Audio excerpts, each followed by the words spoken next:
"I need money to survive," a poor girl texted, but mistakenly sent it to a billionaire, not her dad. "Hello, my honored and deeply cherished family. Welcome back to Mr. Peter Stories. Every day I hold you in the highest respect because you are the foundation of everything we create here. Yet lately, I've noticed a quietness that weighs on my heart. The likes are fewer, the comments softer. I don't ask out of frustration. I ask because your presence means the world to me. Why wait for me to remind you to show your love when you are so valued? If you still stand with me, if this bond is as strong in your heart as it is in mine, please honor us by writing, "I am here." Let your voice be a blessing for this family, a sign that our connection remains unbroken. Now receive this prayer, spoken with deep reverence and love for you. May grace walk beside you in every step you take. May peace fill your heart even in the hardest moments. May your family be wrapped in safety, your dreams lifted by hope, and your spirit renewed by kindness. Above all, may you always know your worth and be surrounded by those who honor and cherish you. This is more than content. It is a sacred space built on trust, respect, and love. And if you're reading this now, say it proudly with me, "I am here." The alarm clock's harsh shriek jolted Charlotte Harris from her dreams at 4:30 a.m., tearing her away from the few precious hours of sleep she managed between studying and working. Her honey-colored eyes fluttered open, already stinging with exhaustion, but she forced herself upright in the narrow twin bed that had been hers since childhood. The small bedroom she shared with her younger sister was cramped but overflowing with love.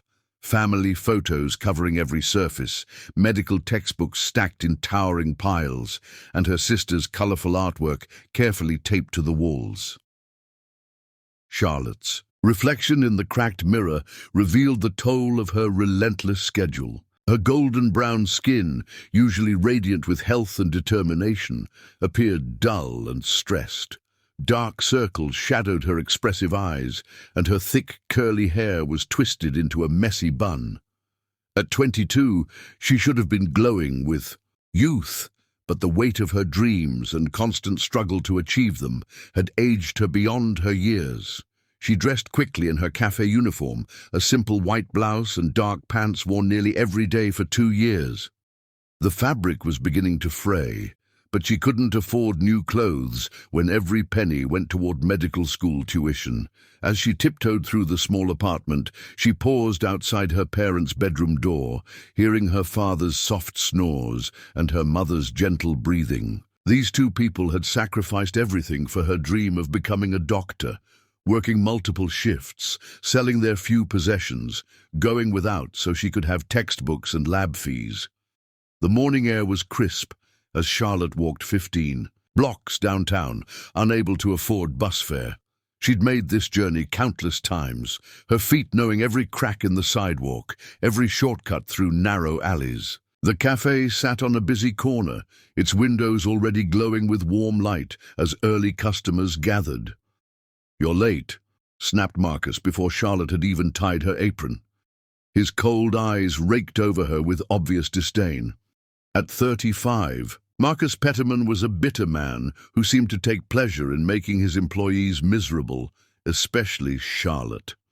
She'd noticed how he spoke differently to her than other workers, his voice dripping with condescension and barely concealed prejudice. "I'm actually 3 minutes early," Charlotte replied quietly, checking the wall clock.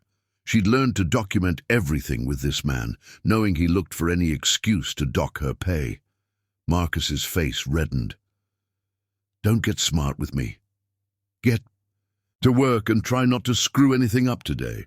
Charlotte bit her tongue and moved to the espresso machine, her hands steady despite the anger simmering in her chest. She'd endured Marcus's casual cruelty for 2 years because she desperately needed this job. The $300 she earned weekly, combined with her weekend library shifts, barely covered expenses, but it kept her dream alive. The morning rush began and Charlotte lost herself in the familiar rhythm of taking orders, pulling shots, and steaming milk. She genuinely enjoyed serving the regular customers. The elderly man who always ordered a simple black coffee and shared stories about his late wife. The young mother who came in exhausted but always managed a grateful smile. The college students cramming for exams just like her. These moments of human connection made the long hours bearable. Around 11, when the crowd had thinned, an older woman approached the counter, looking confused and upset. Mrs. Elena Rossetti was a regular customer, usually sharp as a tack, despite her 78 years. But today she seemed lost. "I can't find my purse," Mrs. Rossetti said, her voice shaking slightly. "I always put it right here in my bag, but it's gone. I must have left it at home, but I already ordered my coffee and scone." Charlotte's heart went out to the woman immediately. "Don't worry about it, Mrs. Rossetti. It happens to everyone. Your coffee is on the house today." No, I couldn't. Please, I insist. And here, take this scone too. You need to keep your strength up." Charlotte packaged the woman's usual order with a warm smile, paying for it herself from her tip jar. Mrs. Rossetti's eyes filled with grateful tears. "You're an angel, dear. Thank you so much." But their exchange didn't go unnoticed. Marcus had been watching from across the cafe, and as soon as Mrs. Rossetti left, he stormed over with fury blazing in his eyes. "What the hell do you think you're doing?" he hissed, grabbing Charlotte's arm roughly. "You just gave away product without authorization." "She's an elderly regular customer who forgot her purse," Charlotte explained calmly, though her heart was racing. "I paid for it myself from my tips. I was just being kind." "Kind?" Marcus laughed harshly. "This is a business, not a charity, and I don't care if you paid for it. You don't have the authority to make those decisions. You're just a coffee girl who thinks she's better than everyone else because she goes to college." The dismissive way he said college made Charlotte's blood boil. She'd worked herself to exhaustion for years to earn her place in medical school, studying until her eyes burned, taking every extra shift available, sacrificing social events and sleep and sometimes even meals. Her dreams weren't just personal ambitions. They were her chance to lift her family out of poverty and help other people the way she wished someone could help them. "I was trying to provide good customer service," Charlotte said, her voice steady, but with steel underneath. "Mrs. Rossetti has been coming here for 3 years. She's never caused any trouble, and she was genuinely distressed. Sometimes being human is more important than following every rule to the letter." Marcus's face turned an alarming shade of purple. "Are you lecturing me about how to run my business? You're nothing but a waitress with delusions of grandeur. You think because you're in medical school that makes you special. Well, let me tell you something. That's enough."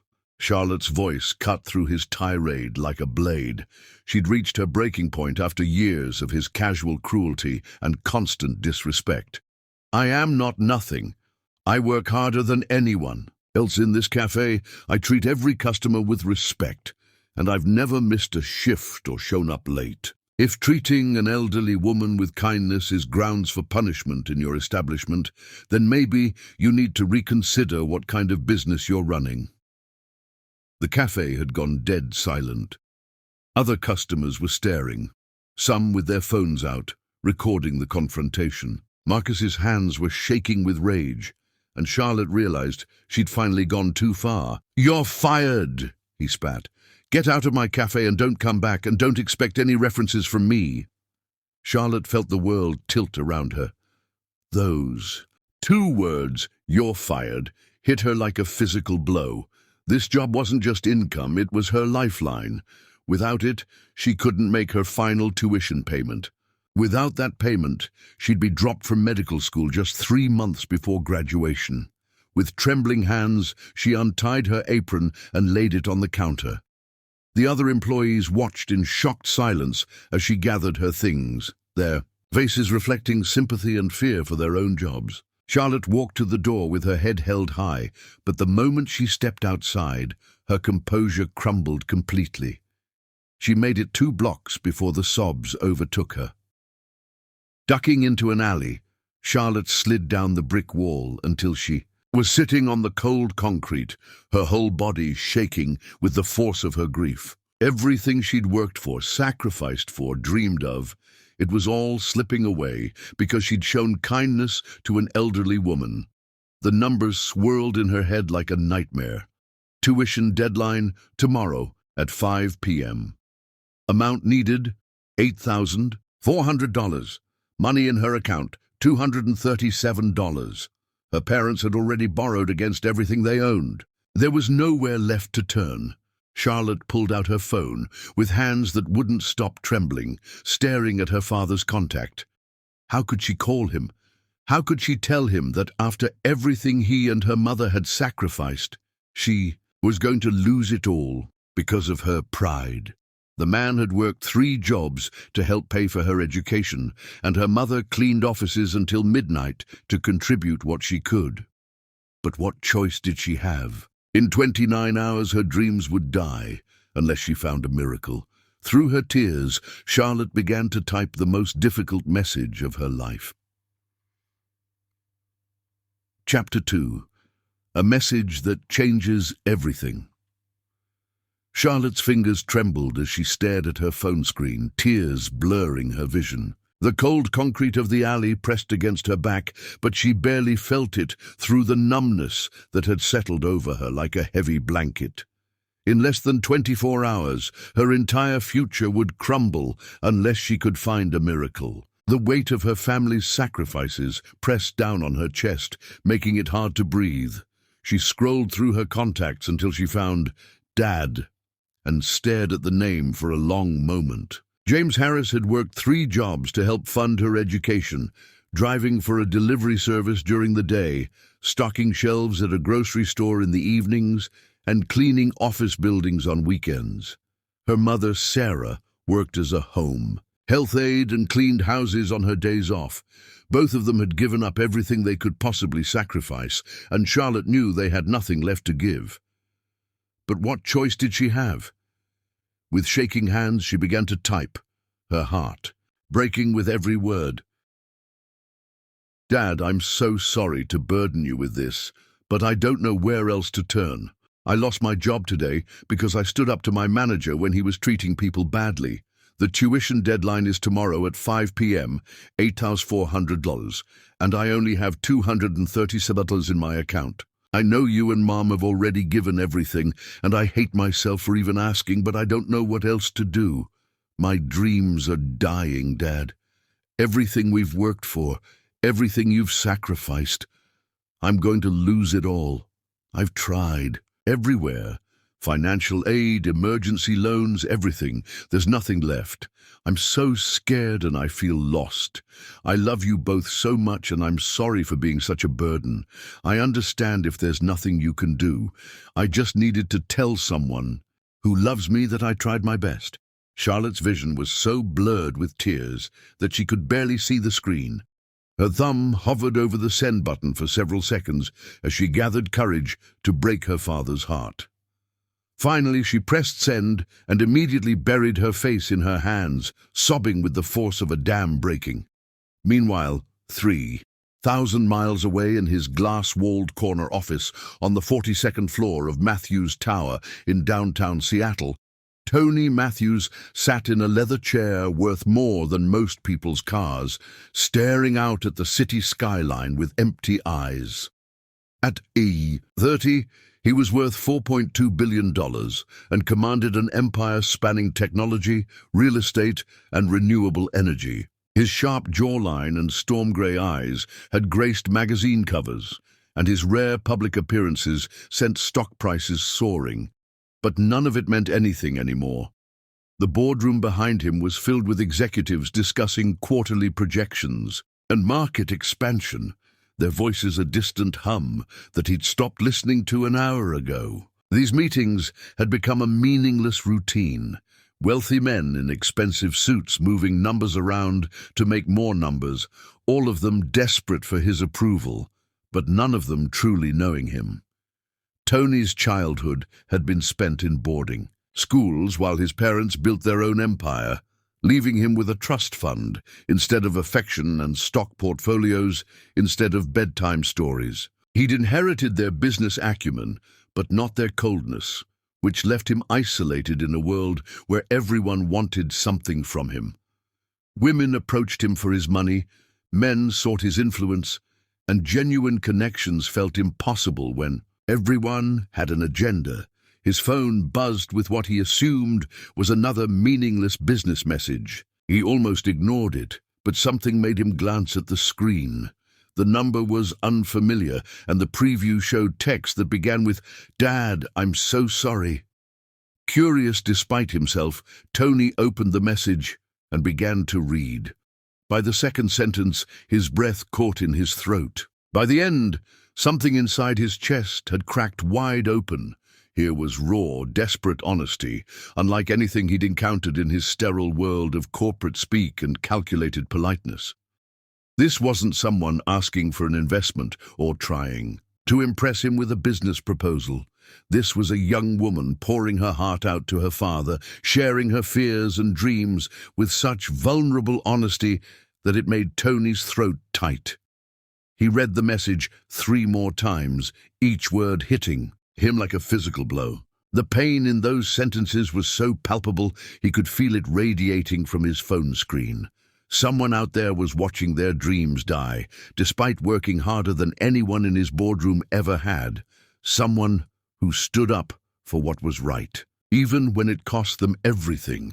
Everything we've worked for, everything you've sacrificed, those words echoed in Tony's mind. When was the last time anyone had sacrificed anything for him that wasn't motivated by profit? When had anyone ever worked that hard for a dream that didn't involve taking something from someone else? Mr. Matthews. His assistant's voice cut through his thoughts. The board is ready for your input on the Beijing acquisition. Tony looked up at the room full of expectant faces, men who would step over their own mothers for a percentage point of profit margin. Then he looked back at his phone, at this message from someone who had lost everything because she'd shown kindness to an elderly woman. "Excuse me for a moment," he said, standing abruptly and walking out of the boardroom. The executives exchanged confused glances, but Tony didn't care. For the first time in months, something mattered more than their endless pursuit of additional zeros in their bank accounts. In his private office, Tony sat at his desk and pulled up his banking app. His fingers hovered over the screen as he reread the message. $8,400. It was less than what he spent on a single dinner at his usual restaurant. It was pocket change, meaningless in the context of his wealth. But to this young woman, Charlotte, he noticed from the contact information, it was everything. The pain in her words reminded him of his own darkest moments. The nights in boarding school when he'd cried himself to sleep, feeling abandoned and unloved. The years of building his empire while feeling completely empty inside, successful by every measure except the only one that mattered. He told himself that loneliness was the price of success, but reading Charlotte's message made him realize how desperately he longed for the kind of genuine love she described with her family. "I just needed to tell someone who loves me that I tried my best." When was the last time someone had loved Tony for who he was rather than what he could provide? When had anyone ever been proud of him simply for trying his best? Without allowing himself to overthink it, Tony initiated a wire transfer. He typed in Charlotte's account information, visible from her message signature, and entered the amount, $8,400. Then he paused, his finger hovering over the confirmation button. This was insane. He was about to send money to a complete stranger, based on a mistaken text message. His lawyers would have him committed. His board of directors would question his sanity. Every rational part of his mind screamed that this was foolish. But for the first time in years, Tony wasn't listening to the rational part of his mind. He was listening to the part that recognized something pure and genuine when he saw it. The part that was tired of living in a world where everything had a price and nothing had value. He pressed confirm. The transfer went through immediately, and Tony felt something he hadn't experienced in longer than he could remember. Satisfaction. That had nothing to do with profit margins or quarterly reports. Somewhere out there, a young woman's dreams were about to be saved. Someone who deserved good things was about to receive them, not because of who she knew or what she could offer in return, but simply because she needed help and he could provide it.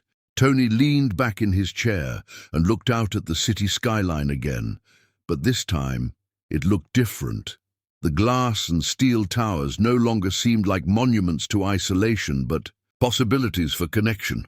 For the first time in months, he was eager to see what happened next. He'd always believed that money couldn't buy happiness, but maybe, just maybe, it could buy something even better. Maybe it could buy hope for someone who deserved it more than anyone he'd ever met.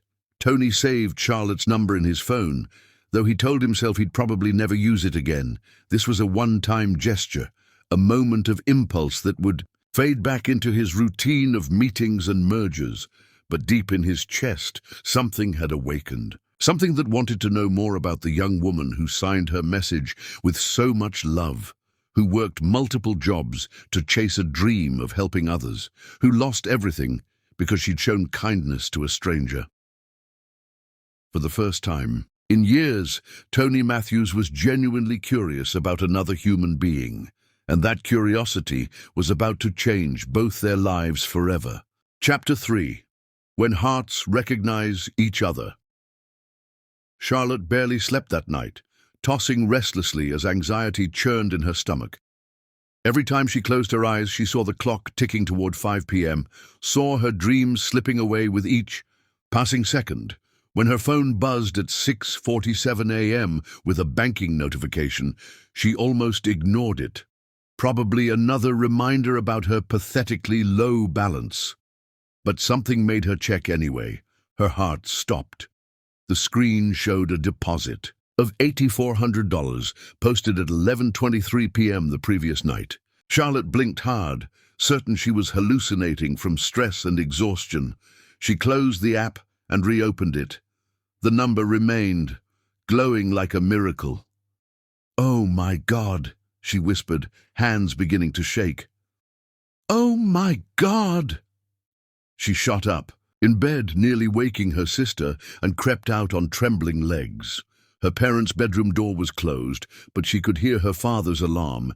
He had an early delivery shift. Charlotte paced the small living room, staring at her phone, trying to make sense of what she was seeing. Dad had done it. Somehow, impossibly, her father had found the money. He must have taken another loan, borrowed against something else. Maybe asked his brother for help, despite their strained relationship. The thought of what this sacrifice might have cost him made Charlotte's chest tight with guilt and overwhelming gratitude. When James Harris emerged from the bedroom 20 minutes later, already dressed in his delivery uniform, he found his daughter, waiting with tears streaming down her face. "Daddy," Charlotte whispered, throwing her arms around him with such force that he stumbled backward. Thank you so much. I can't believe you found a way. I know what this must have cost you. And Mom, and I promise I'll pay back every penny. I'll work 3 jobs if I have to. Whoa, slow down, baby girl." James held his daughter at arm's length, his weathered face creased with confusion. "What are you talking about?" "The money," Charlotte said, wiping her eyes. "The tuition payment. Dad, you saved my life. You saved my dreams." James's confusion deepened. "Charlotte, honey, what money? I got your text last night and it broke my heart, but baby, we don't have that kind of money. Your mother and I talked for hours trying to figure out something, anything, but you sent me $8,400 last night," Charlotte interrupted, holding up her phone. "Look, it's right here, posted at 11:23 p.m. James took the phone and stared at the screen, his eyes widening. "Charlotte, I didn't send this. I don't even know how to make a bank transfer that large. And even if I did, we don't have this money." The words hit Charlotte like ice water.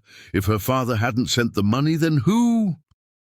With growing dread, she opened her text messages and scrolled to the conversation from the night before. She'd been so distraught, so blinded by tears, that she hadn't double-checked the number. Now, looking at it with clear eyes, she saw the horrifying truth. The number was wrong. She'd missed a digit in her panic, and her desperate, heartbroken message had gone to a complete stranger. "Oh no," Charlotte breathed, sinking onto the couch as the full magnitude of her mistake hit her. "Oh no, oh no, oh no. What is it, baby? Dad, I sent that message to the wrong number." Charlotte's voice was barely audible. "Some stranger just sent me $8,400 because they thought I was asking them for help." James sat down beside his daughter, his face grave. "We have to return it immediately." "I know," Charlotte said, though the words felt like swallowing glass. Returning the money meant watching her dreams die all over again, but keeping money that didn't belong to her was unthinkable. Her parents had raised her better than that. With shaking fingers, Charlotte initiated the transfer to return the money, then began typing what felt like the most mortifying message of her life. "I am so incredibly sorry. I cannot even begin to express how embarrassed and horrified I am right now.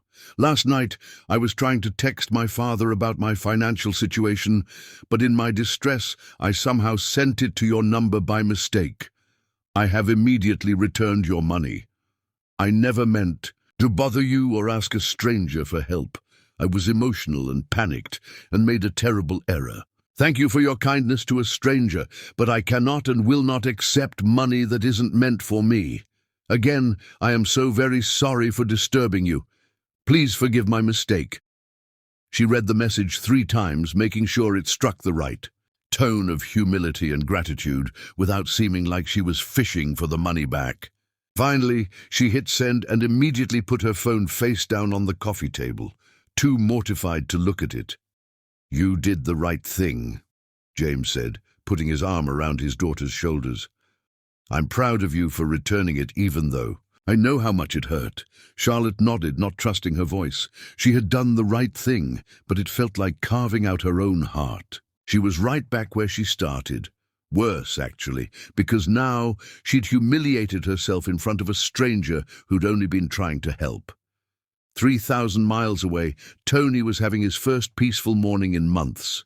He'd slept better than he had in weeks, waking up with an unfamiliar sense of anticipation. The memory of Charlotte's message and his impulsive gesture made him feel more alive than any business deal ever had. He was reviewing reports over coffee when his phone chimed with a banking notification. Charlotte Harris had returned his money transfer, every penny of it. Tony stared at the notification in disbelief. In his world, money flowed in one direction, toward him.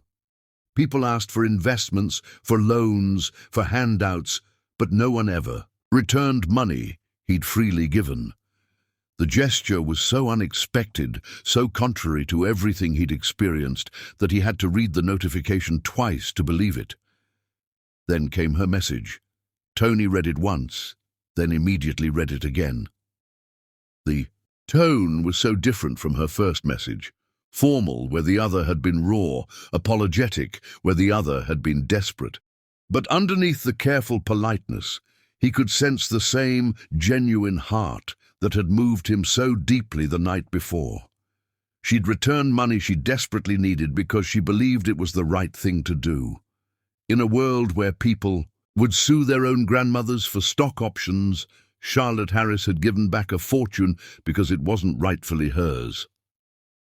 Tony found himself smiling for the first time in weeks. He began typing his response, choosing each word carefully. "Please, don't apologize. Your message last night was the most genuine thing I've read in years.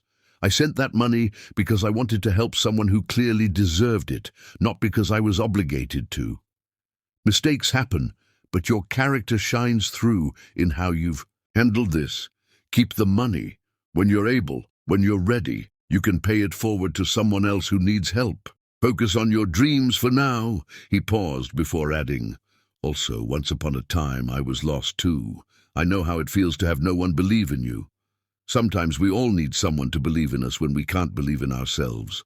Tony hit send. Before he could second-guess himself, he'd revealed more to this stranger in a few sentences than he had to anyone in years. Something about Charlotte's honesty had unlocked a part of him he'd thought was permanently sealed away.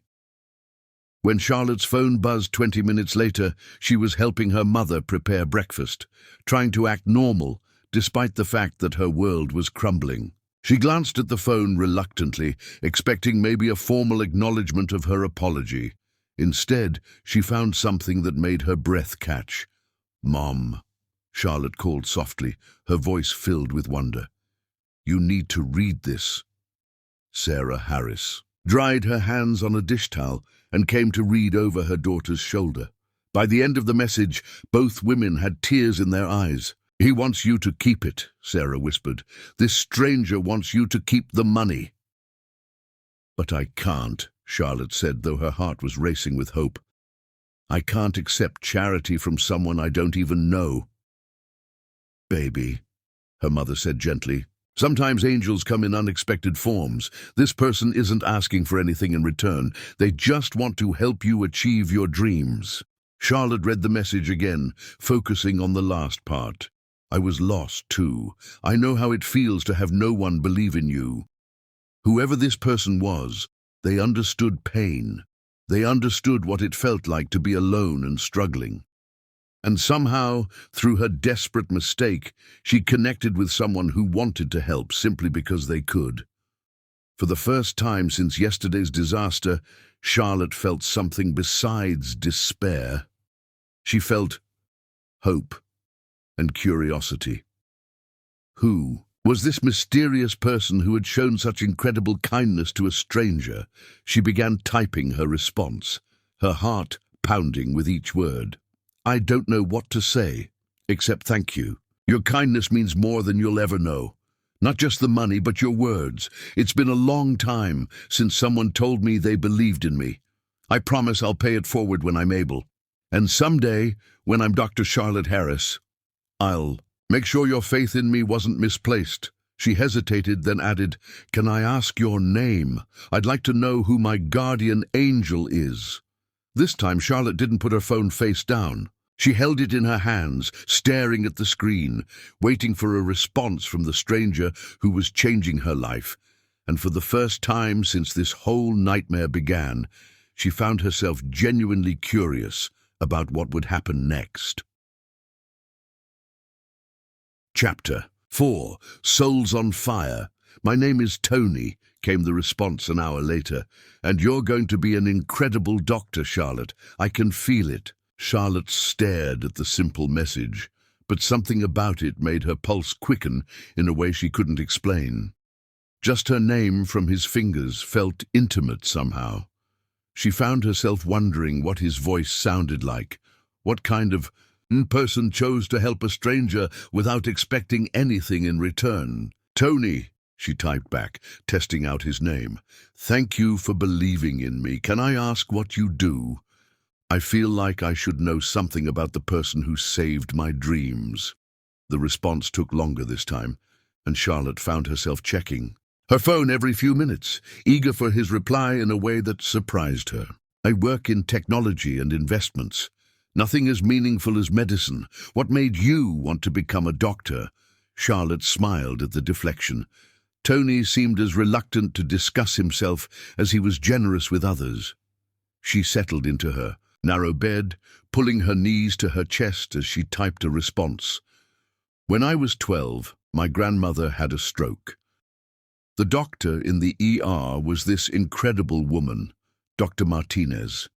She was brilliant and kind, and she held my hand while explaining what was happening in words I could understand. She saved my grandmother's life, but more than that, she made me feel less scared and helpless. I want to be that person for someone else's family." "That's beautiful.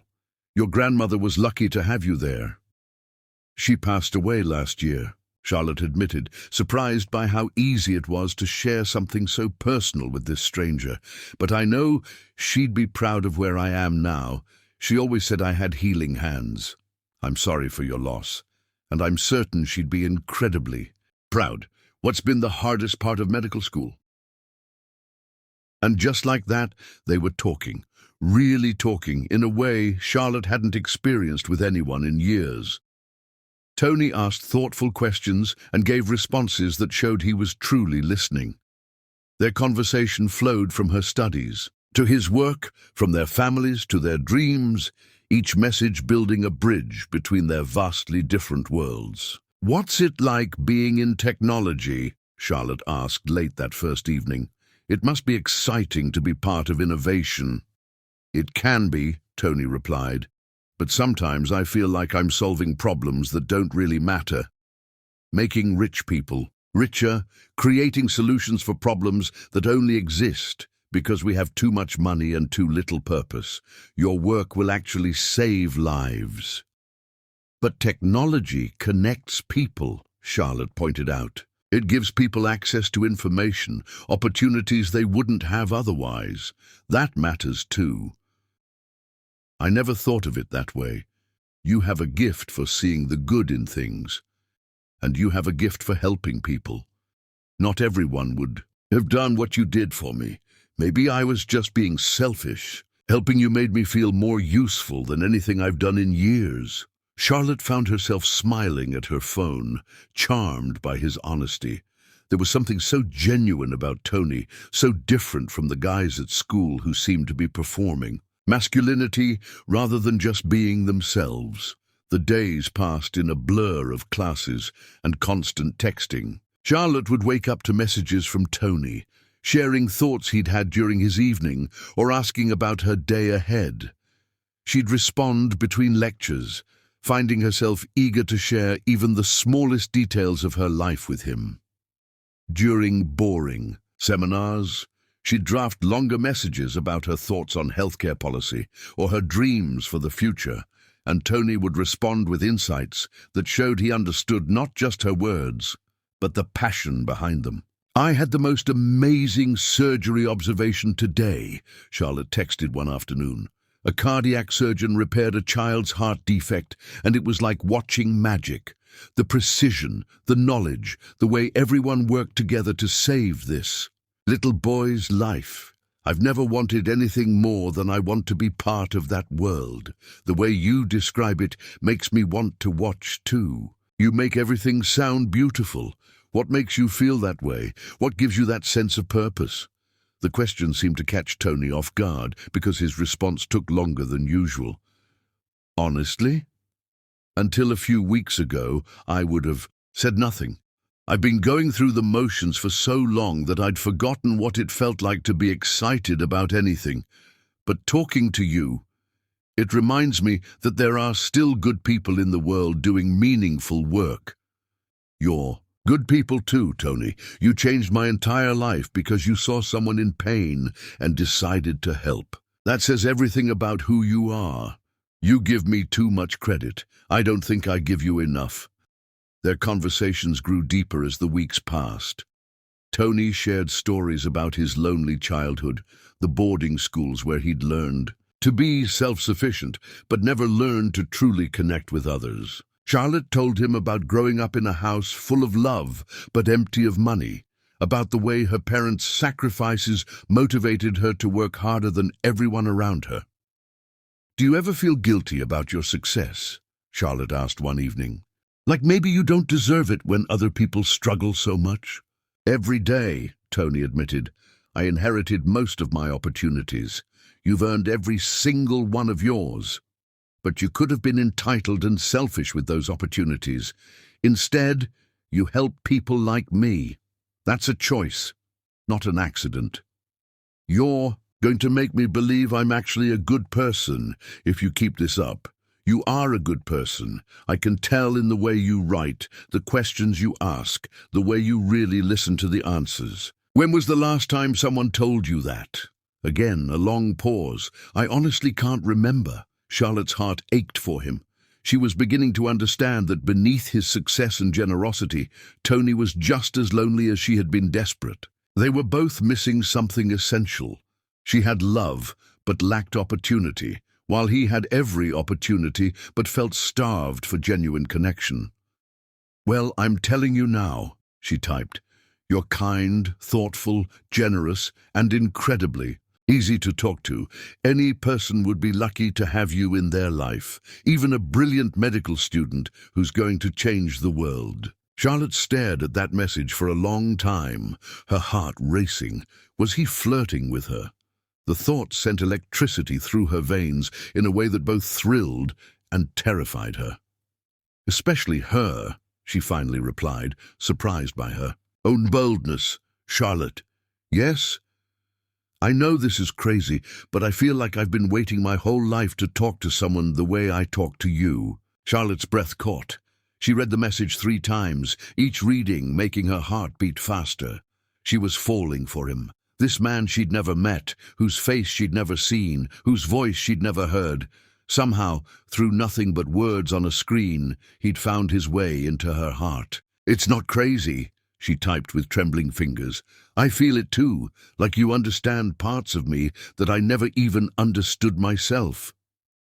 I want to know everything about you. Your favorite color, what makes you laugh, what you dream about when you're falling asleep. I want to know all of it." "Blue," Charlotte replied, smiling so wide her cheeks hurt. "The color of the ocean just before sunset. And you make me laugh, your dry sense of humor, the way you act like you're not funny when you're actually hilarious. And lately, I dream about meeting you." "You dream about meeting me? Is that too forward?" "It's perfect, because I dream about meeting you too." They stayed up until 3 in the morning that night, trading confessions and dreams, favorite memories and deepest fears. Charlotte learned that Tony played piano when he was stressed, that he'd never been in love before, that he sometimes felt like he was living someone else's life. Tony discovered that Charlotte sang in the shower, that she made the world's worst coffee despite working in a cafe for 2 years, that she had a laugh that could probably power a small city if someone could figure out how to harness it. "I have a confession," Tony typed as the sun was beginning to rise. "Tell me. I've never felt about anyone the way I'm starting to feel about you, and we've never even met." Charlotte's heart soared and plummeted at the same time. She was falling for him too, harder and faster than she'd ever fallen for anyone. But how could you love someone you'd never seen? How could you build a relationship on text messages and late-night confessions? "I feel the same way," she admitted. "It scares me how much I look forward to your messages. You're the first thing I think about when I wake up, and the last thing I think about before I fall asleep." "Then maybe it's time we met in person." Charlotte stared at those words, her pulse racing.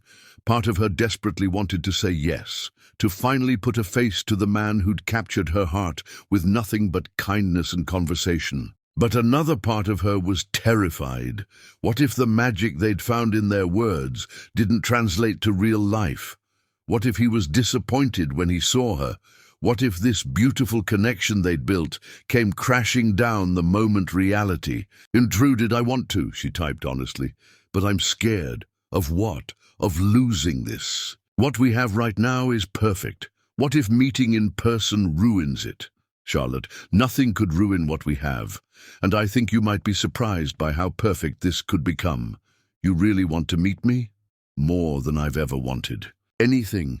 Charlotte closed her eyes and took a deep breath. Love required courage, and if medical school had taught her anything, it was that the most worthwhile things in life required taking risks. "Okay," she typed. "Let's meet. Really, really. But somewhere public. I may be falling for you, but I'm not stupid, smart and beautiful. I'm a lucky man. You think I'm beautiful and you've never seen me? I can tell. It's in everything you write, everything you are. Beauty like yours comes from the inside out." Charlotte felt tears prick her eyes, but for once they were tears of joy rather than desperation.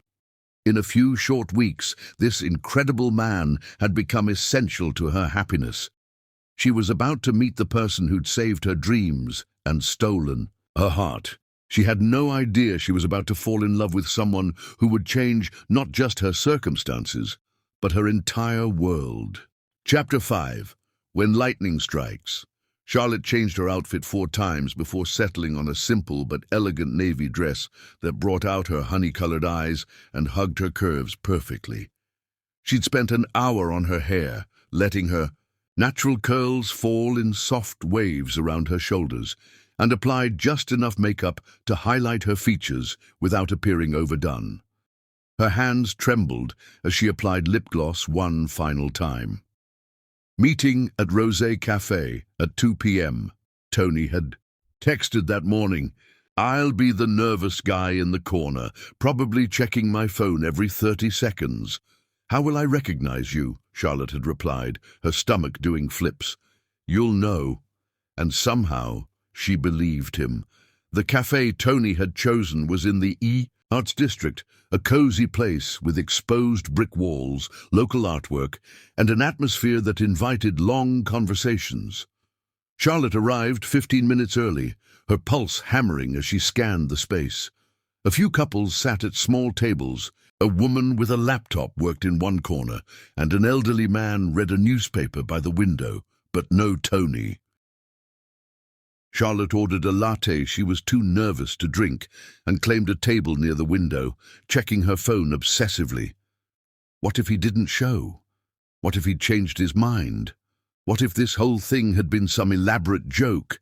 At exactly 2 p.m., the cafe door opened and Charlotte's entire world shifted. The man who walked in was nothing like what she'd imagined, yet somehow exactly what she'd hoped for. He was tall, probably 6'2", with broad shoulders that filled out his charcoal grey sweater perfectly. His dark hair was slightly tousled, as if he'd run his fingers through it nervously. And when he turned to scan the cafe, Charlotte saw the storm-grey eyes she'd imagined so many times, but it was more than his physical beauty that made her breath catch. It was the way he moved with quiet confidence, the way his gaze swept the room with intelligence and caution, the way his mouth curved into the hint of a smile when their eyes met across the crowded space. Tony froze the moment he saw her. Every rational thought fled his mind as he took in the vision sitting by the window, golden brown skin that seemed to glow in the afternoon sunlight, eyes like warm honey that held intelligence, kindness, and something that made his chest tight with longing. Her smile was radiant, lighting up her entire face and making him forget why he'd spent 30 years thinking he understood what beauty meant. For several heartbeats, they simply stared at each other across the cafe, the space between them crackling with electricity. Charlotte felt like she was drowning in those grey eyes, and Tony felt like he'd been struck by lightning.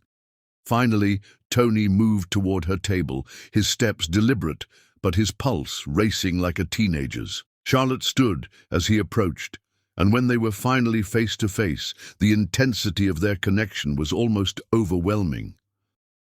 "Charlotte," Tony said, and his voice was exactly what she'd imagined.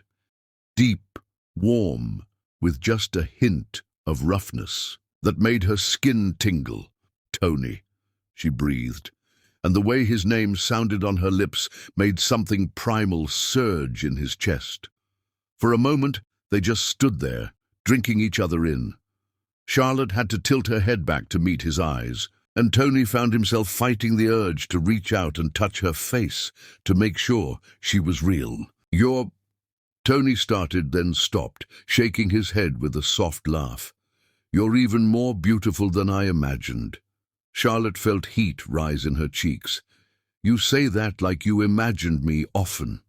"Every day," Tony admitted without hesitation. "Every single day." The honesty in his voice made Charlotte's knees weak. They stood there for another long moment, lost in each other's eyes, until Charlotte finally laughed, a sound like music that made Tony's heart skip several beats. "Should we sit down before we cause a scene?" she suggested, though part of her wanted to keep standing close enough to count the flecks of silver in his eyes. Right, yes, Tony said, moving to pull out her chair. The simple gesture was so natural, so gentlemanly, that Charlotte felt another piece of her heart tumble into his hands. When they were seated across from each other, Tony reached for his coffee and immediately knocked over the sugar dispenser, sending white granules scattering across the table. "Smooth," he muttered, his cheeks reddening as he tried to clean up the mess. Charlotte laughed again, the sound making Tony's clumsiness worth every second of embarrassment.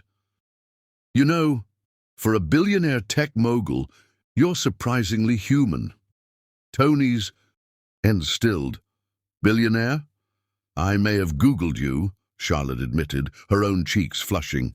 "Tony Matthews, CEO of Matthews Enterprises. I have to say, your Wikipedia page doesn't do you justice. You researched me." Tony's voice held a mixture of amusement and something else, vulnerability, maybe even fear. "Don't look so worried," Charlotte said gently. "I didn't find any secret wife or criminal history.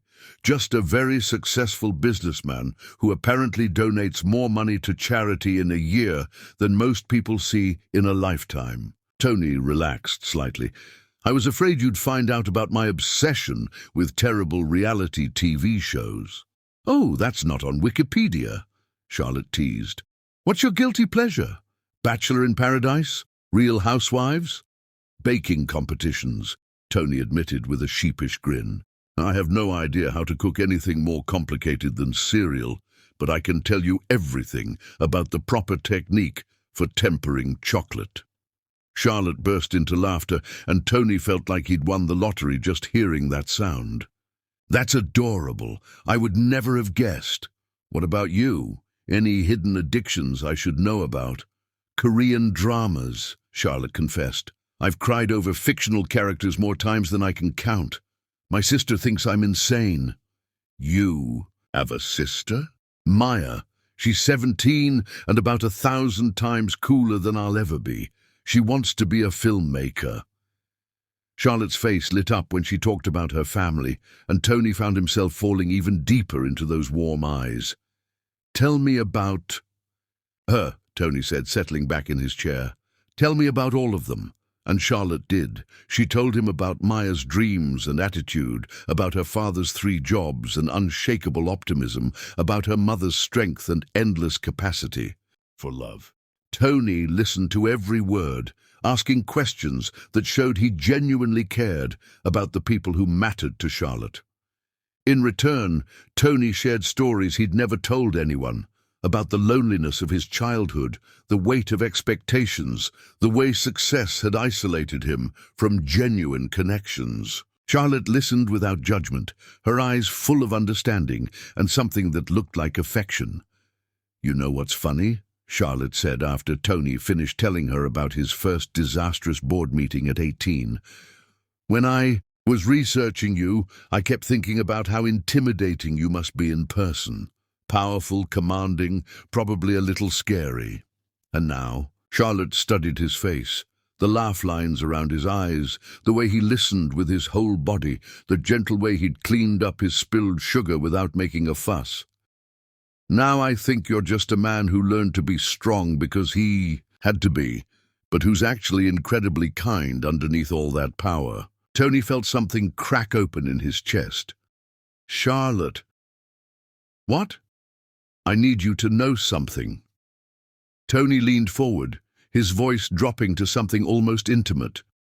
"I've dated women who wanted my money, women who wanted my connections, women who wanted to be seen with me for the status, but no one has ever looked at me the way you're looking at me right now." "How am I looking at you?" "Like you see me. The real me, not the public version or the business persona, just me." Charlotte reached across the table without thinking, covering his hand with hers. The moment their skin touched, electricity shot up both their arms, and Tony turned his, hand palm up to intertwine their fingers. "I do see you," Charlotte said softly. "I've been seeing you for weeks, Tony, in every message, every conversation, every moment of kindness you've shown me. The man sitting across from me is exactly who I thought you'd be." Tony lifted their joined hands and pressed a soft kiss to Charlotte's knuckles, his eyes never leaving hers. The gesture was so tender, so intimate, that Charlotte felt tears prick her eyes. "I want to know everything about you," Tony said against her skin. "Every dream, every fear, every moment that made you who you are." "We have time," Charlotte whispered, though part of her wanted to tell him everything right now, wanted to pour out her entire soul across this small cafe table. "Do we?" Tony asked, his thumb tracing patterns on her palm. "Because right now it feels like I've waited my whole life to meet you, and a few hours isn't nearly enough." Charlotte felt her heart race at the intensity in his voice. "What are you saying?" "I'm saying I don't want this afternoon to end. I want to take you to dinner and then maybe walk through the city until the sun comes up. I want to show you my favorite places and hear about yours. I want to learn whether you're as amazing in person as you are in text messages. And if I am." Tony's smile was soft, but held promises that made Charlotte's pulse flutter. "Then I'm going to fall completely and irrevocably in love with you." "Tony," Charlotte breathed, but she didn't know how to finish that sentence. Because looking into his eyes, feeling the warmth of his hand in hers, she realized she was already halfway there herself. "Too much?" Tony asked, reading the overwhelmed expression on her face. "No," Charlotte said quickly. "Not too much. Just unexpected. I came here thinking I was meeting a friend, someone who'd help me out of a difficult situation. And now," Charlotte looked at their joined hands, at the way he was watching her with such intensity, at the way her entire body hummed with awareness of him. "Now I'm thinking I might be in serious trouble." "The best kind of trouble?" Charlotte met his eyes and smiled, her decision made. "The very best kind. Yes to dinner, yes to walking around the city, yes to all of it." Tony's answering smile was brilliant enough to power the entire cafe. "Then let's get started on Forever." Chapter 6.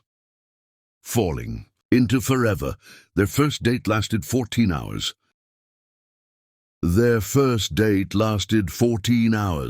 Tony took Charlotte to dinner at a small Italian restaurant tucked away in a quiet neighborhood, the kind of place with checkered tablecloths and wine bottles covered in candle wax.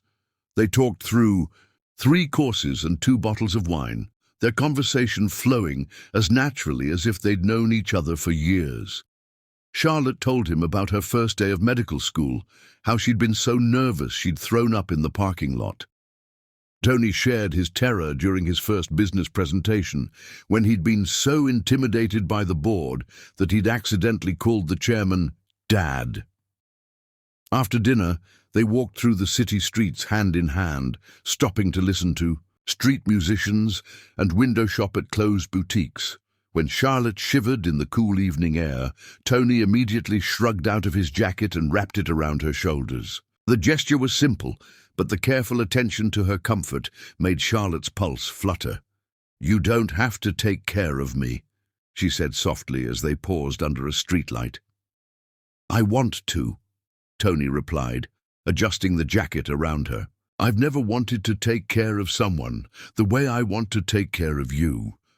They found themselves at the waterfront as the sun began to rise, sitting on a bench overlooking the harbor. Charlotte was curled against Tony's side, his arm around her shoulders, both of them exhausted but reluctant to let the night end. "I should probably go home," Charlotte murmured against his chest, though she made no move to leave. "Probably," Tony agreed, pressing a kiss to the top of her head. "But I don't want you to." "What do you want?" Tony was quiet for a long moment, his fingers tracing lazy patterns on her arm. "I want to spend every day getting to know you better. I want to hear your voice when I wake up and be the last person you talk to before you fall asleep. I want to watch you become the incredible doctor I know you're going to be." Charlotte tilted her head to look at him, surprised by the intensity in his voice. "Tony, I know it's crazy, he said quickly. We just met in person today. But Charlotte, I've never felt anything like this before. Being with you feels like coming home. Charlotte reached up to touch his face, her thumb tracing the line of his jaw. It's not crazy. I feel it too. When Tony finally drove her home, in a sleek black car that probably cost more than her parents' house, Charlotte found herself reluctant to get out. They sat in the driveway for another hour, talking and laughing until her parents' bedroom light came on. I should go, Charlotte said, though her hand was still in his. When can I see you again? Tony asked. When do you want to see me again? Now? Tomorrow? Every day for the rest of my life? Charlotte laughed, but her heart was racing. I have classes tomorrow. Advanced pathology at 9, clinical skills lab at 2. What time does your last class end? 4:30. I'll pick you up at 4:30. Charlotte stared at him. Tony, you can't just rearrange your entire schedule around mine. Don't you have a company to run? Tony brought her hand to his lips, pressing a soft kiss to her palm. The company will survive. Right now, the only thing that matters is spending time with you.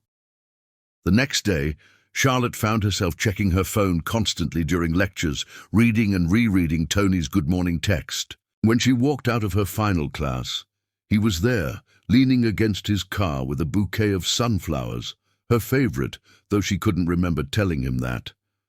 How did you know? She asked, burying her face in the bright blooms. You mentioned them in one of your texts, Tony said, looking pleased with himself. You said your grandmother grew them in her garden. The fact that he'd remembered such a small detail made Charlotte's chest tight with emotion. You pay attention to everything, don't you? When it comes to you? Absolutely. This became their routine. Every day after classes, Tony would be waiting. For her. Sometimes he'd take her to lunch at hole-in-the-wall restaurants she'd never heard of. Other times they'd visit museums or art galleries.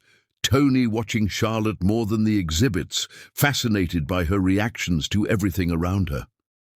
One afternoon, Charlotte emerged from her biochemistry lecture to find Tony talking animatedly with Dr. Sarah Chen, her favorite professor. Both of them looked up as she approached, wearing expressions that made Charlotte immediately suspicious.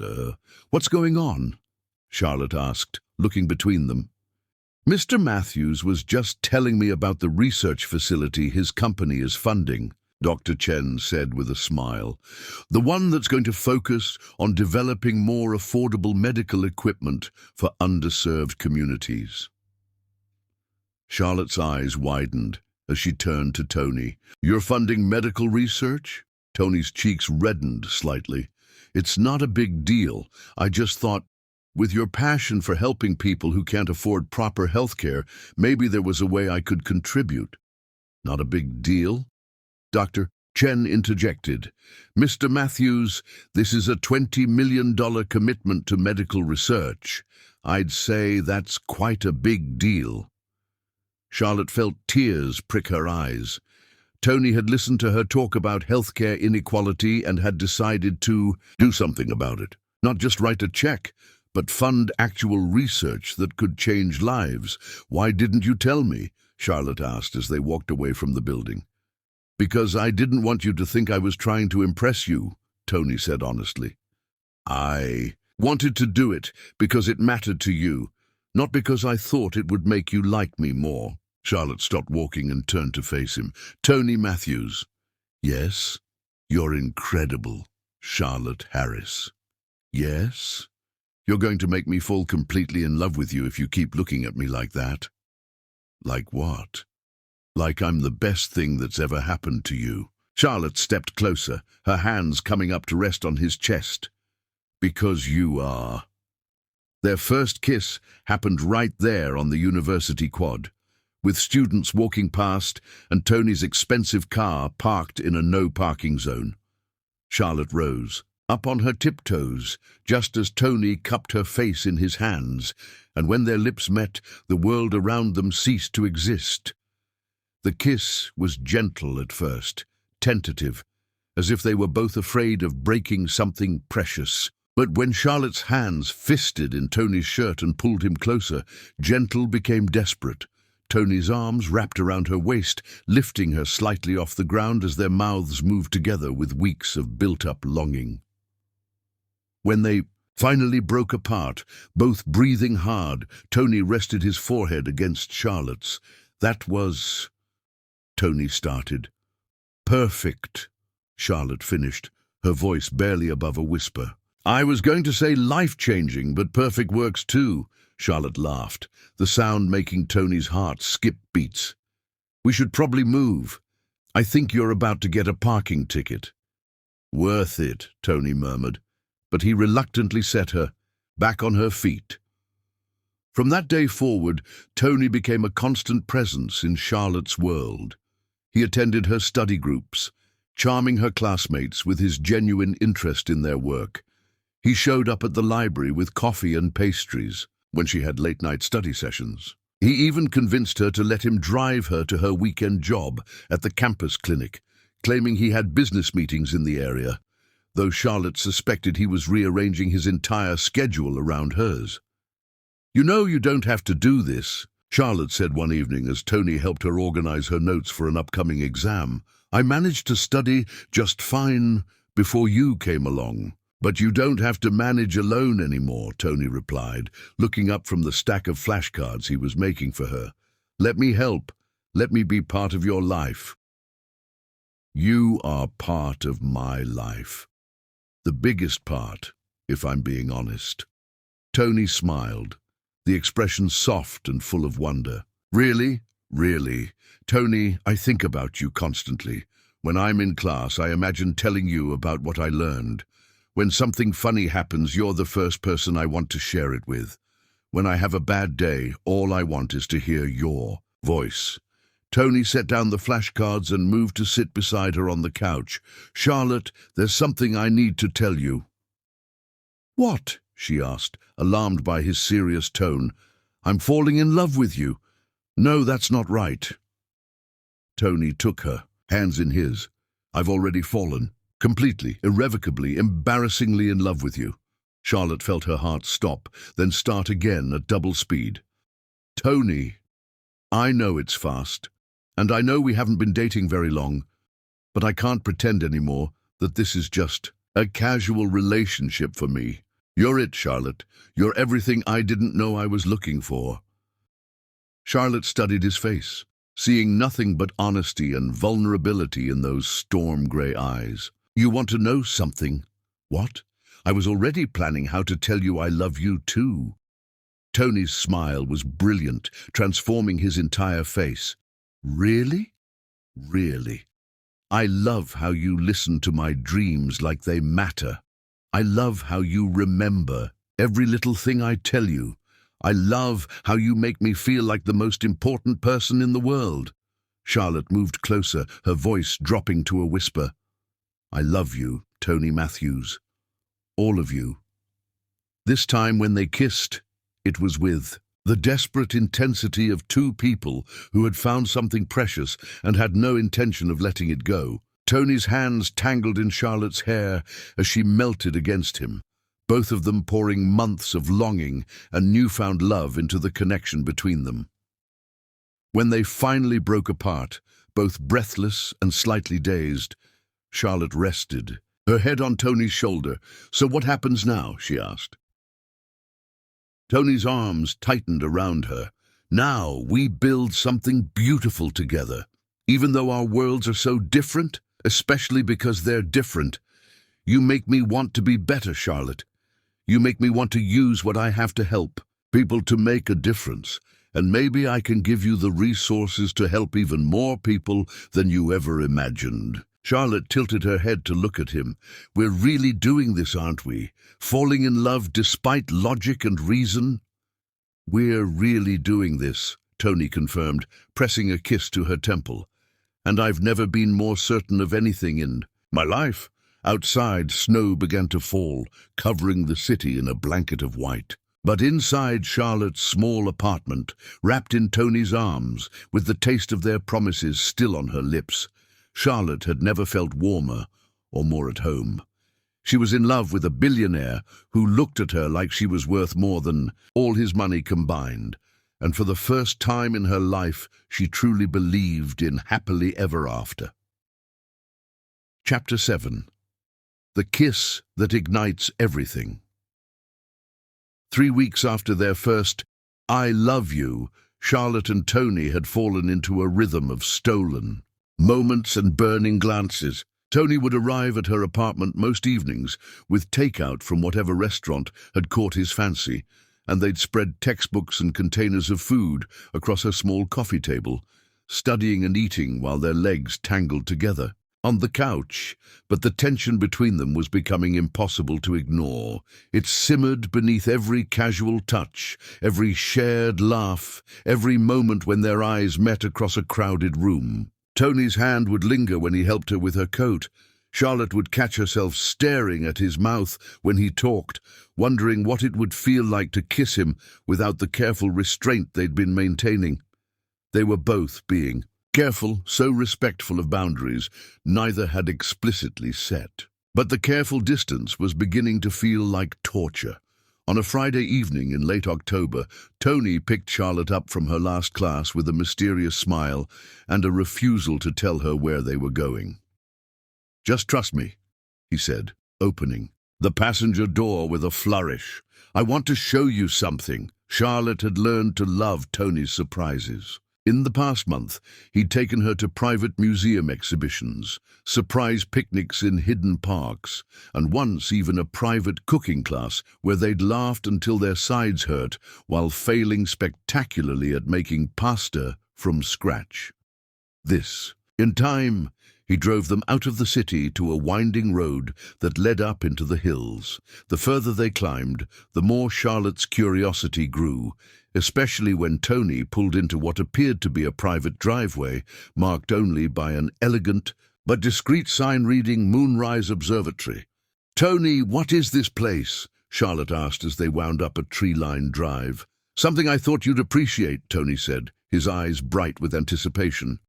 "You mentioned once that you used to stargaze with your grandmother." Charlotte's breath caught.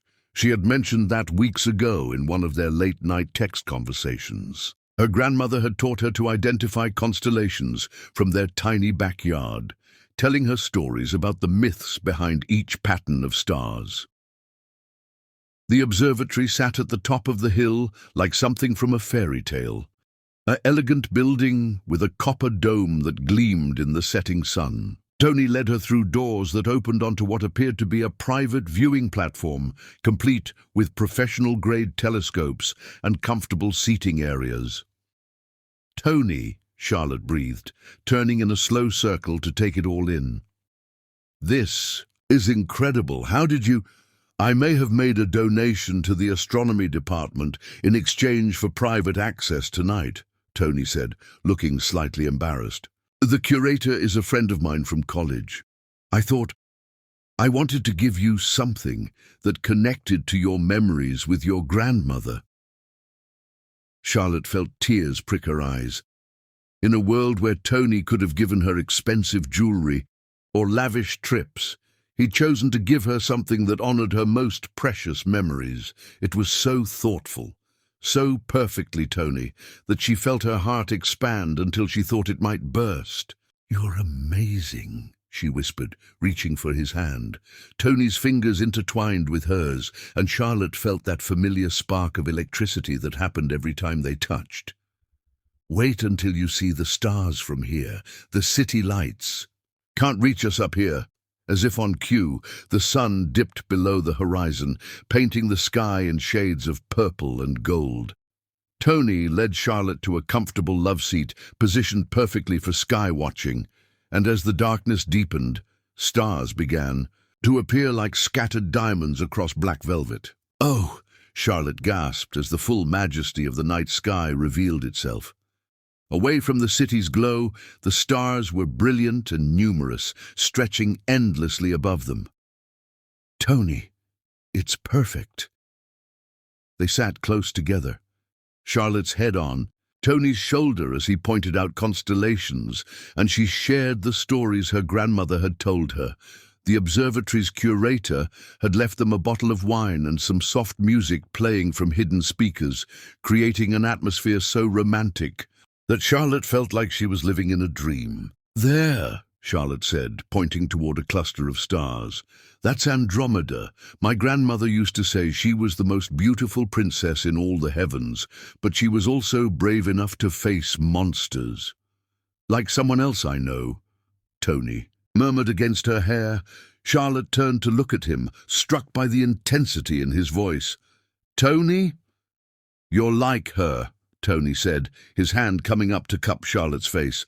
"Beautiful beyond belief, but brave enough to face anything. Medical, school, financial struggles, me. You're not a monster to be faced," Charlotte protested, though her breath hitched at the tender way he was looking at her. "Sometimes I feel like one. Someone from a different world who has no business falling in love with someone as pure and good as you." "Tony Matthews," Charlotte said firmly, shifting to face him fully, "you are not a monster. You're kind and generous and thoughtful. You make me feel cherished every single day." "Charlotte." Tony's voice was rough with emotion. "I need you to know something." "What?" "I've never loved anyone the way I love you. I didn't even know I was capable of feeling this much. You've turned my entire world upside down, and I've never been happier about anything in my life." Charlotte's heart pounded as she stared into his storm-grey eyes, seeing her own feelings reflected back at her. "I love you too. So much it scares me sometimes." "What scares you?" "How much I need you," Charlotte admitted. "How completely you've become part of who I am. I used to be so independent, so focused on my goals that nothing else mattered. But now I can't imagine my life without you in it." Tony's thumb traced along her cheekbone, and Charlotte leaned into his touch like a flower turning toward the sun. "You don't have to imagine it. I'm not going anywhere, Charlotte. Not ever." "Promise me," Charlotte whispered, her hands fisting in his shirt. "Promise me this is real." "This is the most real thing I've ever felt," Tony said, his voice intense and certain.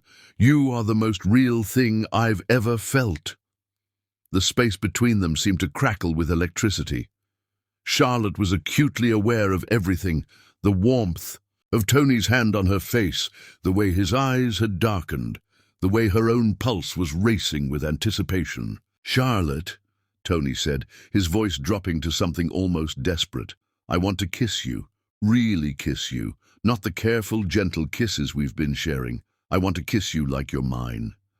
"I am yours," Charlotte breathed, and that was all the invitation Tony needed. His mouth crashed down on hers with weeks of pent-up passion, and Charlotte melted into him with a soft moan that made Tony's control snap completely. This wasn't the tender, exploratory kiss they'd shared on the university quad. This was desperate, consuming, full of months of longing and newly declared love. Charlotte's hands tangled in Tony's hair as he deepened the kiss, his tongue sweeping against hers in a way that made her entire body come alive. She'd been kissed before, but never like this. Never with such intensity, such complete possession, such overwhelming passion that she forgot where she ended and he began. Tony's hands roamed her back, pulling her closer until she was practically in his lap, both of them breathing hard against each other's mouths. When Charlotte's teeth caught his lower lip, Tony groaned deep in his throat, the sound sending fire through her veins. "God, Charlotte," Tony panted against her mouth. "Do you have any idea what you do to me?" "Tell me," Charlotte whispered, her own voice husky with desire. "You make me crazy," Tony confessed, pressing hot kisses along her jaw. "I think about you constantly. I think about touching you, holding you, making you mine in every way possible." Charlotte's breath caught at the raw honesty in his voice. "Tony, I love your laugh," Tony continued, his mouth finding the sensitive spot below her ear. "I love your brilliant mind. I love your compassionate heart. I love the way you look at me like I'm something precious. You are precious, Charlotte gasped as Tony's lips trailed down her neck. You're everything to me. Tony pulled back to look at her, his hands framing her face with reverent care. I want to worship every inch of you. I want to spend hours showing you how much you mean to me. Then do it, Charlotte said, her voice barely above a whisper. Show me. Tony's eyes darkened further, and for a moment Charlotte thought he might take her up on her invitation right there under the stars. But then he closed his eyes and took a shuddering breath, pressing his forehead against hers. Not here, Tony said, his voice rough with restraint. Not for our first time. You deserve better than a semi-public observatory, no matter how romantic the setting. Charlotte felt a surge of love for this man who wanted to give her everything, including the perfect moment. Then take me home, she said simply. Your home. Or mine, I don't care. I just want to be with you. Tony's eyes flew open, searching her face. Are you sure? I've never been more sure of anything in my life, Charlotte said, her voice steady despite the butterflies in her stomach. I love you, Tony. I want to be with you in every way. Tony stood abruptly, pulling Charlotte to her feet and into his arms for another searing kiss that left them both breathless. My place, Tony said when they broke apart. It's closer, and I want to take my time with you without worrying about your neighbors hearing. Charlotte's cheeks flushed at the implication, but she nodded. Yes. The drive to Tony's penthouse was a blur of stolen glances and hands that couldn't quite stay. Inappropriate places. Tony kept one hand on the steering wheel and the other intertwined with Charlotte's, occasionally bringing her fingers to his lips for soft kisses that made her squirm in her seat. When they finally reached his building, the elevator ride to the top floor felt eternal. They stood close together, not quite touching but both vibrating with anticipation. Charlotte could see Tony's reflection in the polished elevator doors, his jaw clenched with restraint, his eyes dark with promise. Charlotte, Tony said as the elevator doors opened onto his private foyer. Yes. Once we go through that door, everything changes. Charlotte turned to face him fully, her eyes bright with love and certainty. Tony, everything already changed the moment I accidentally sent you that text. Everything changed when you decided to help a stranger. Everything changed when we fell in love. Tony cupped her face in his hands, his thumbs tracing her cheekbones. I love you so much it terrifies me. Good, Charlotte said with a smile that made Tony's heart skip. Because I love you just as much. Tony unlocked his front door and swept Charlotte into his arms, carrying her across the threshold like a bride. As the door closed behind them, sealing them into their own private world, Charlotte knew that this was just the beginning of forever. Under the stars, they had promised each other their hearts. Tonight, they would promise each other everything else. Chapter 8. Love Conquers All. The morning after they first made love, Charlotte woke up in Tony's arms feeling transformed. Every nerve ending hummed with remembered pleasure, and when Tony stood beside her, pressing sleepy kisses to her shoulder, she thought she might die from pure happiness. Good morning, beautiful, Tony murmured against her skin, his voice rough with sleep and contentment. Charlotte hummed, turning in his arms to face him. Is it always going to feel like this? Like what? Tony asked, though his smile suggested he already knew. Like I'm floating, like I never want to leave this bed, like you've ruined me for anyone else for the rest of my life. Tony's smile turned possessive. That's the plan. I intend to ruin you so thoroughly that you'll never even think about anyone else. Mission accomplished, Charlotte laughed, then grew serious as she traced the line of his jaw. Tony, last night was perfect, Tony finished, catching her hand and pressing it flat against his chest over his heart.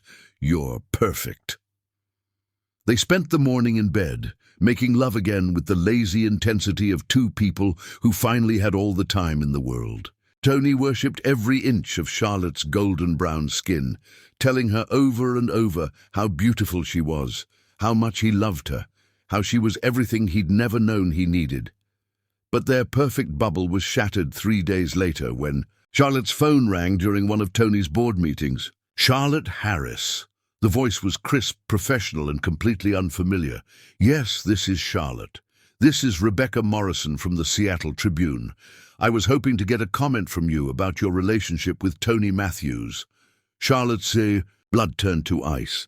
I'm sorry, what? We're running a story about Mr. Matthews' new girlfriend.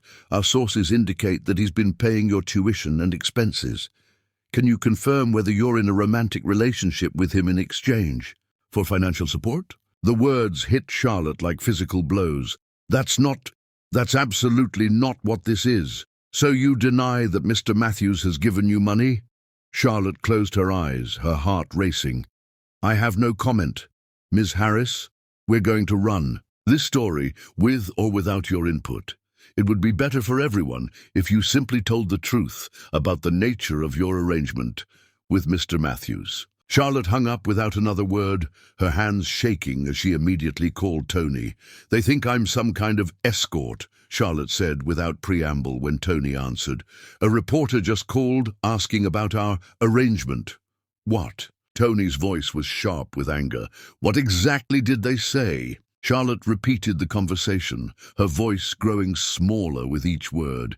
By the end, she was fighting back tears. Charlotte, listen to me, Tony said, his voice fierce and protective. This is garbage journalism looking for a scandal where none exists. We know the truth about our relationship.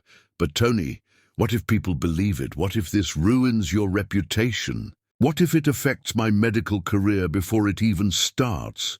Then we'll deal with it together. Charlotte, I love you. That's not a scandal. It's the best thing that's ever happened to me. But the hits kept coming. By evening, Charlotte's social media was flooded with messages from strangers calling her a gold digger, a user. Worse things she couldn't even bear to read. A gossip blogger had somehow obtained photos of them together, captioned with speculation about Charlotte's motives. When Tony arrived at her apartment that night, he found Charlotte sitting on her couch with her laptop closed, staring at nothing. How bad is it? Tony asked, gently sitting beside her.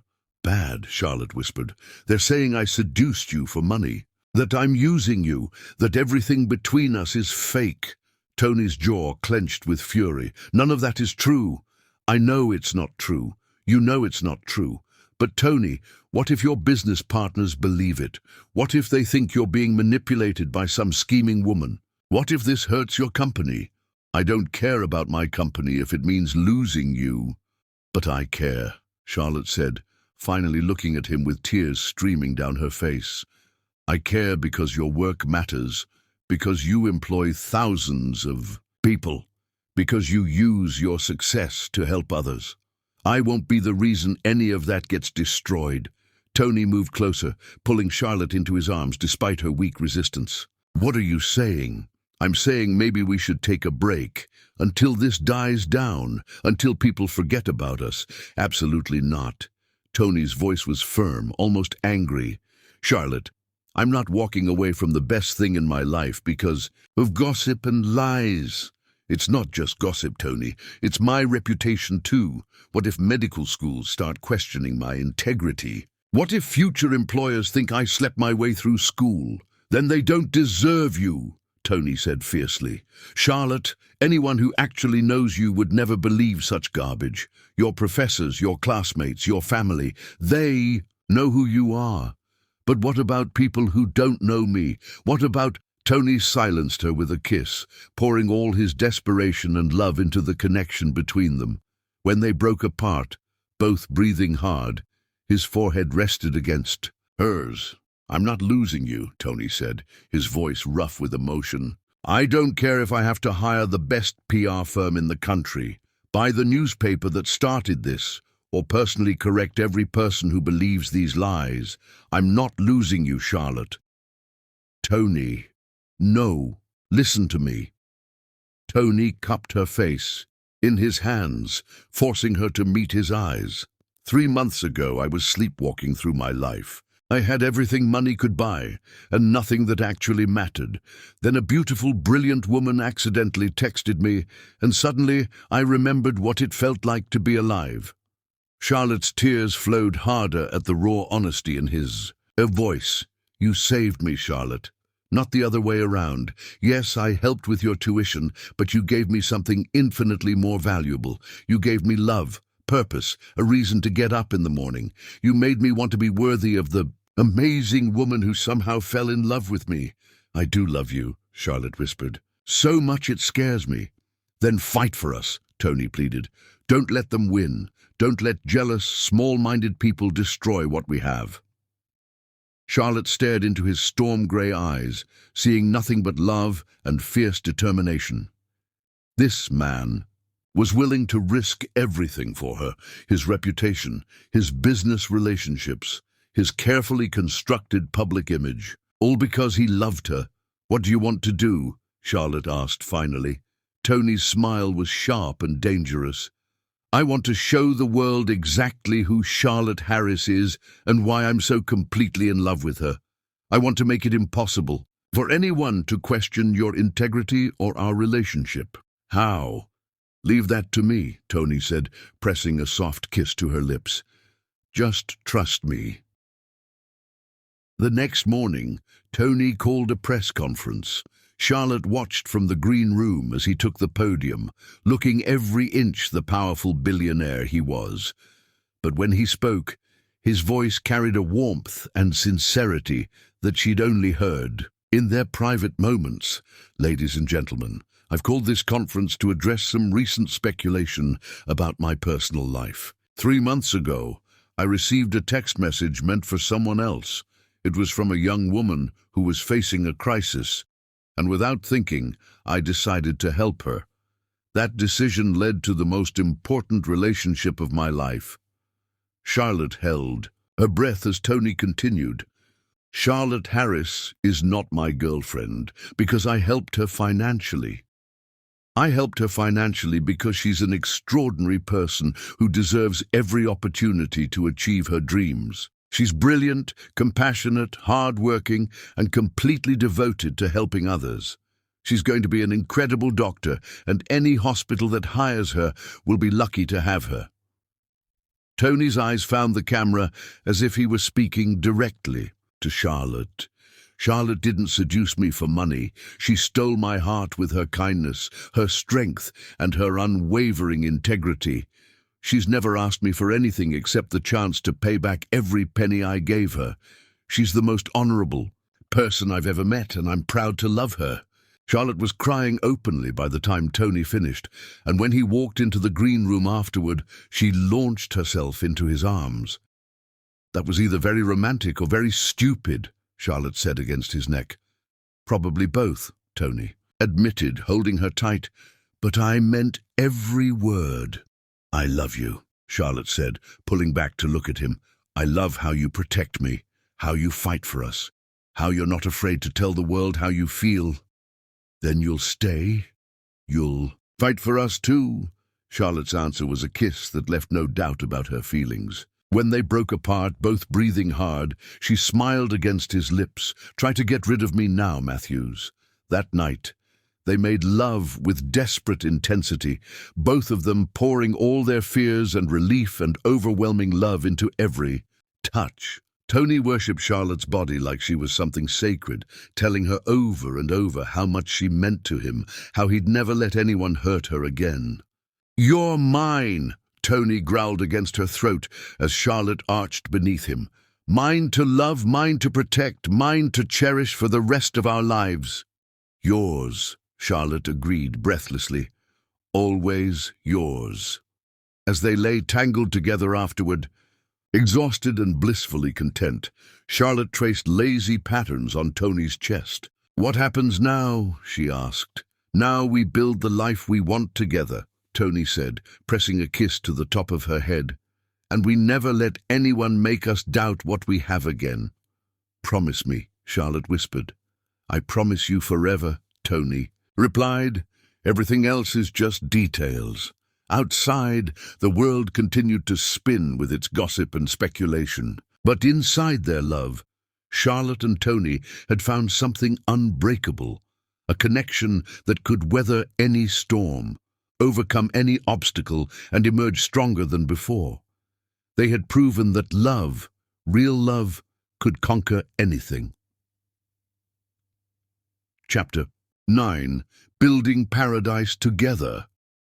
2 months after Tony's press conference, Charlotte and Tony had become the power couple everyone admired, now for all the right reasons. The initial scandal had died down, replaced by genuine admiration for their love story and Charlotte's academic achievements. Tony's public defense had not only silenced critics, but elevated both their reputations in unexpected ways. Charlotte threw herself into her final year of medical school with renewed vigor, and Tony discovered that watching the woman he loved excel was more addictive than any business deal. He attended her presentations whenever possible, sitting in the back of lecture halls with the pride of a man watching his queen conquer the world. "You know you don't have to come to every single one of my case presentations," Charlotte said, one evening as they walked hand in hand across the university campus. "I'm sure you have more important things to do than listen to me discuss cardiac pathology." "Nothing is more important than watching you become the doctor you're meant to be," Tony replied, bringing her hand to his lips for a soft kiss. "Besides, I learned things. Did you know that the heart can literally break from emotional stress? Takotsubo cardiomyopathy, broken heart syndrome." Charlotte laughed, delighted that he'd been paying such close attention. "You've been doing research." "I've been trying to keep up with my brilliant girlfriend," Tony said with a grin. "Though I have to admit, your explanation of cellular respiration was over my head." "Good thing you're pretty," Charlotte teased, then grew more serious. "Tony, I still can't believe how much my life has changed. 6 months ago, I was worried about paying rent and buying textbooks. Now I'm conducting research at one of the best medical facilities in the country, all because you believed in me." "No," Tony said firmly, stopping to face her.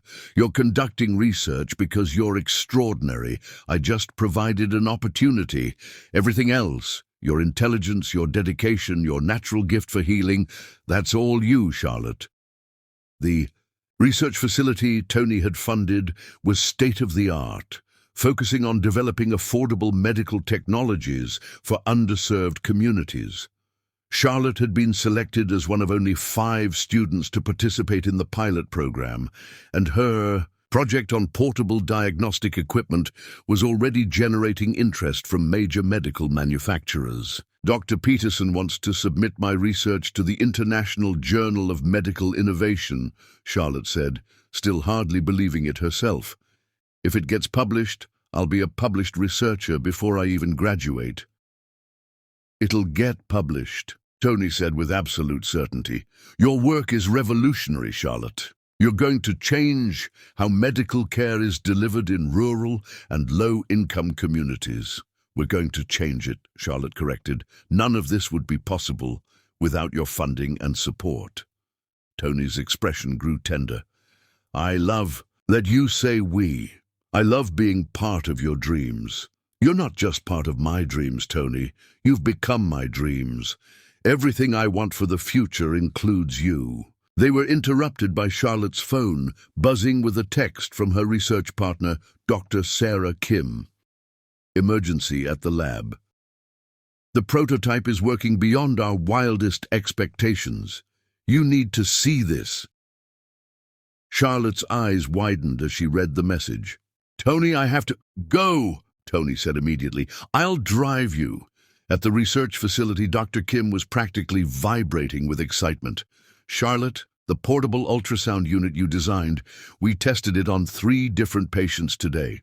And the image quality is comparable to machines that cost 10 times as much." Charlotte stared at the device she'd spent months perfecting. It was no bigger than a tablet, but it could provide high-quality diagnostic imaging in places where traditional Equipment was impossible to transport or afford. This is going to save lives, Dr. Kim continued. We're talking about bringing advanced diagnostic capabilities to remote villages, disaster zones, developing nations. Tony watched Charlotte's face light up with the realization of what she'd accomplished, and he felt his heart swell with pride and love. This incredible woman hadn't just found a way to achieve her dreams, she'd found a way to change the world. I need to call my parents, Charlotte said, tears of joy streaming down her face. They need to know that their sacrifices led to this. As Charlotte stepped away to make her call, Dr. Kim turned to Tony. Mr. Matthews, I hope you know what an extraordinary woman you have. Charlotte's combination of technical skill, compassion, and innovative thinking is remarkable. In 30 years of research, I've rarely seen anything like it. I know exactly how extraordinary she is, Tony replied, his voice thick with emotion. She reminds me every day. Later that evening, Tony and Charlotte celebrated at their favorite restaurant, the same small Italian place where they'd had their first official date. But this time, Tony had arranged for them to have the entire restaurant to themselves, complete with string quartet and Charlotte's favorite flowers adorning every table. This is incredible, Charlotte said, looking around at the romantic setup. Tony, you didn't have to do all this. I wanted to, Tony said, taking her hands across the table. I wanted tonight to be perfect because I have something important to ask you. Charlotte's heart started racing. What kind of something? Tony stood up, and Charlotte's breath caught as he moved to kneel beside her chair. Charlotte Harris, 6 months ago you accidentally changed my entire life with a single text message. You've made me a better man, a happier man, a man who finally understands what love really means. Tony. Charlotte's voice was barely above a whisper. I love your brilliant mind and your compassionate heart. I love how you challenge me to be worthy of you. I love how you see the good in everyone, including me. I love how you make me want to use everything I have to make the world better, just like you do. Tony reached into his jacket pocket and pulled out a ring box, opening it to reveal a stunning emerald-cut diamond surrounded by smaller stones that caught the candlelight like captured stars. I want to spend every day for the rest of my life watching you change the world. I want to be your partner in everything, your dreams, your challenges, your victories. Charlotte, will you marry me? Charlotte stared at the ring, then at Tony's face, seeing nothing but love and hope and absolute certainty in his grey eyes. Yes, she whispered, then louder. Yes, yes, of course, yes. Tony slipped the ring onto her finger with hands that shook slightly, then stood to pull her into his arms for a kiss that tasted like promise and forever. When they broke apart, both were crying and laughing at the same time. I love you so much, Charlotte said against his lips. I can't wait to be your wife. Mrs. Charlotte Matthews, Tony said, testing out the sound. It's perfect. Just one condition, Charlotte said with a mischievous smile. Anything. When we get married, I want a honeymoon at that observatory where we first kissed under the stars. Done, Tony laughed. Though I should warn you, I'm planning to keep you there for at least a month. Only a month? Charlotte teased. I was hoping for longer. They spent the rest of the evening planning their future. A spring wedding, a honeymoon that would combine stargazing with visits to medical facilities in developing countries where Charlotte's research could make the biggest impact. A life spent building something beautiful together. I have one more surprise, Tony said as they prepared to leave the restaurant. I've been working with the board to establish the Charlotte Harris Foundation for Medical Innovation. Charlotte stared at him in shock. Tony, you can't name a foundation. After me. I can and I did. It's going to fund research and development of affordable medical technologies for underserved populations. Everything you're passionate about, everything you want to accomplish, we're going to have the resources to make it happen on a global scale. We're going to change the world together, Charlotte said in wonder.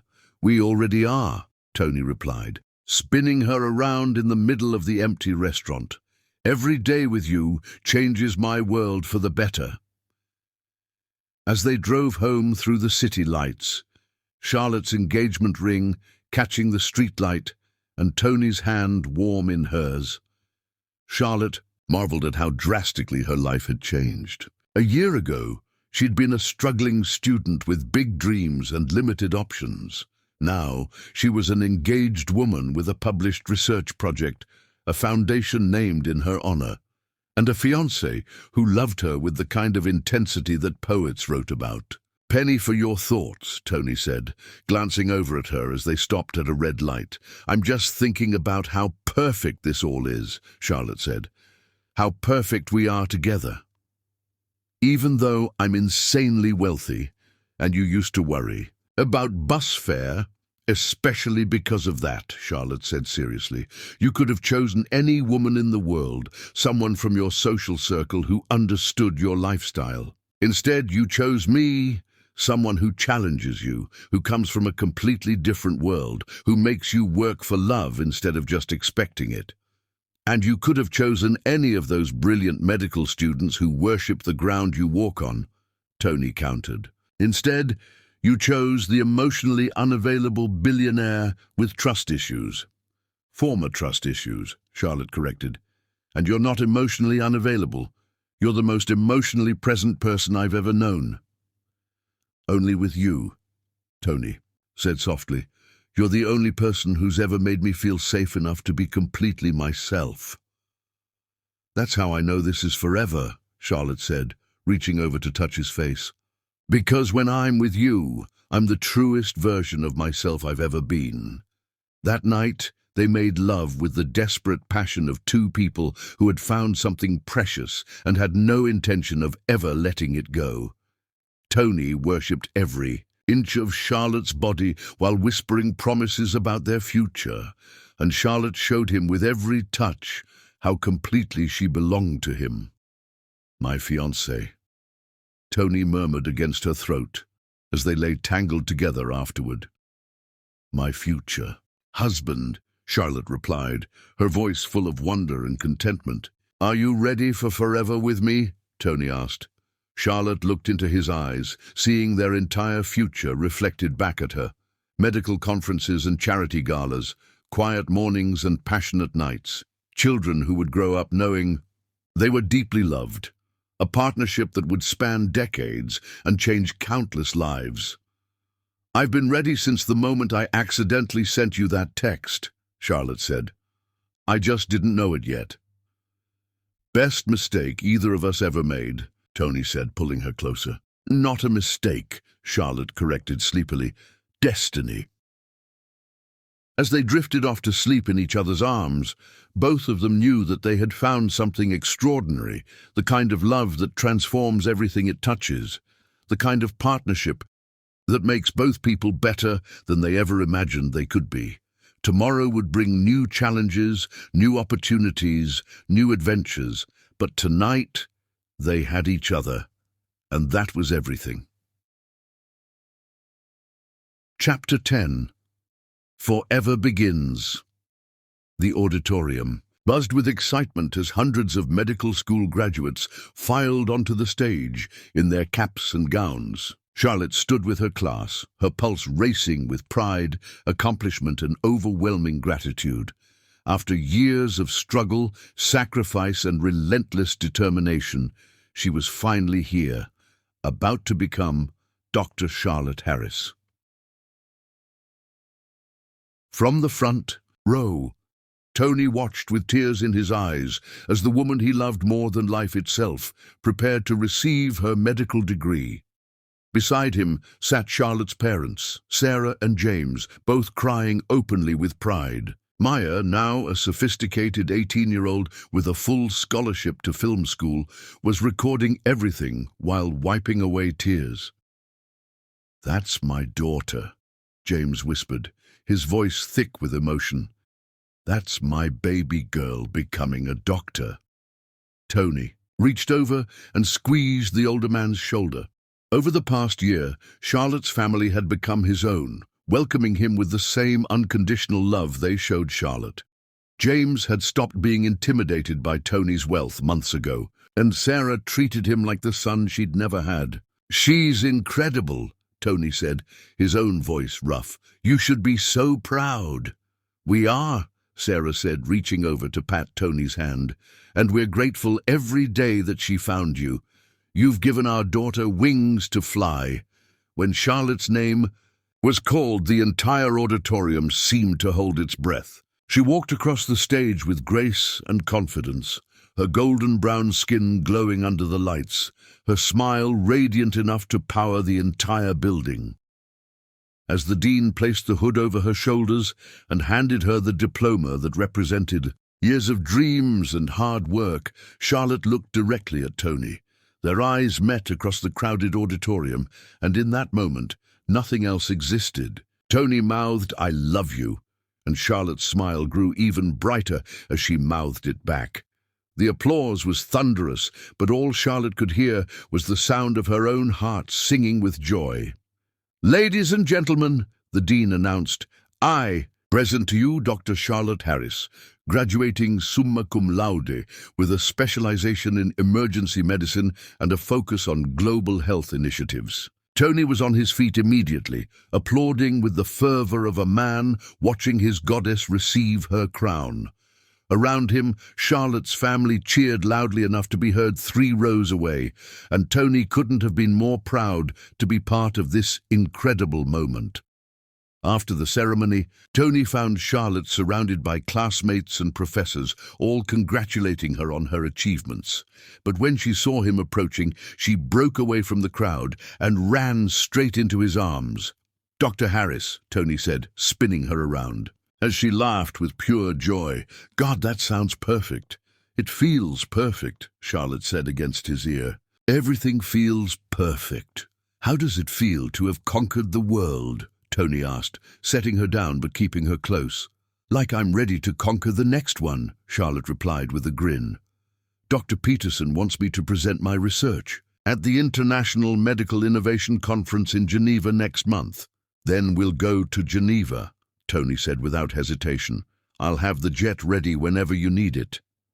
"Our jet," Charlotte corrected, her engagement ring catching the afternoon sunlight. "Remember, what's yours is mine now."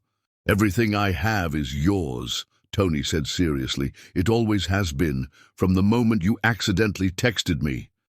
Their families joined them then, and the next hour was a blur of photographs, congratulations, and plans for the celebration dinner Tony had arranged at the city's most exclusive restaurant.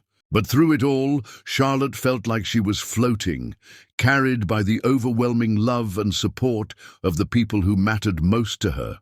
"Speech! Speech!" Maya called out during dinner, clinking her glass with her fork until the entire private dining room fell silent. Charlotte stood, her hand finding Tony's automatically as she looked around the table at the faces of everyone she loved. "A year ago, I thought my dreams were dying," she began, her voice clear and strong. "I thought I'd lost everything because I made a mistake, but that mistake led me to the love of my life." She looked down at Tony, whose eyes were bright with unshed tears. "Tony, you didn't just save my dreams. You made them bigger, bolder, more beautiful than I ever imagined they could be. You taught me that love isn't just about finding someone who accepts your dreams. It's about finding someone who helps you dream bigger. And you taught me that success isn't measured in dollars or business deals," Tony replied, standing to wrap his arms around her. "It's measured in love, in the lives we touch, in the difference we make together." To Charlotte and Tony, James raised his glass, his voice proud and emotional. "To love that changes everything." "To love that changes everything," the table echoed, and Charlotte felt her heart might burst from the sheer magnitude of her happiness. Later, that evening, Tony drove Charlotte to their special place, the observatory where they'd first kissed under the stars. But this time, the entire facility was decorated with thousands of tiny lights, creating a fairyland of sparkle and romance. "Tony," Charlotte breathed as they walked up the path. "What is all this?"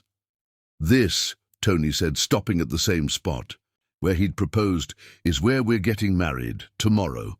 Charlotte spun to face him, her eyes wide with shock. "Tomorrow? But we planned the wedding for next month. The venue, the flowers, the guests are all taken care of," Tony said with a smile that was equal parts mischievous and tender. "Your parents know, Maya knows. Everyone important will be here. I just couldn't wait another month to make you my wife. But the dress is hanging in the observatory, delivered an hour ago.